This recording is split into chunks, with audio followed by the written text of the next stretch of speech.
more exciting than the last.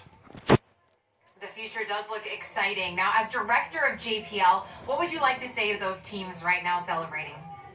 Oh, obviously they have earned it. Let me tell you. I mean, they have worked, for years and years on this mission. And then in the past year, of course, we had the COVID experience. And I want to thank not only the team, but also, all of JPL. A lot of folks had to pitch in here, in terms of making sure our remote telework, our IT systems were good enough to support folks working from home. All of the folks looking at PPE and our safe distancing and reconfiguring facilities to make them safe for the employees.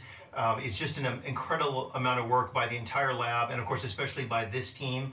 And and in one sense, the 7 minutes of terror are very exciting. But on the other hand, the mission's just started, right? We built the mission, not to land, but actually to drive and get the samples and do other technology, demonstrations. And so, for much of the team, this part of the mission's over. But for most of the team, the mission's really just starting.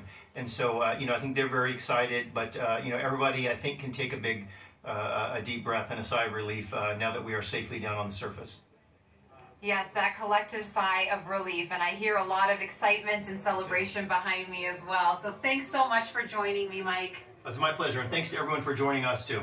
Congrats again to the Mars 2020 Perseverance team for a successful landing. Back to you, Raquel.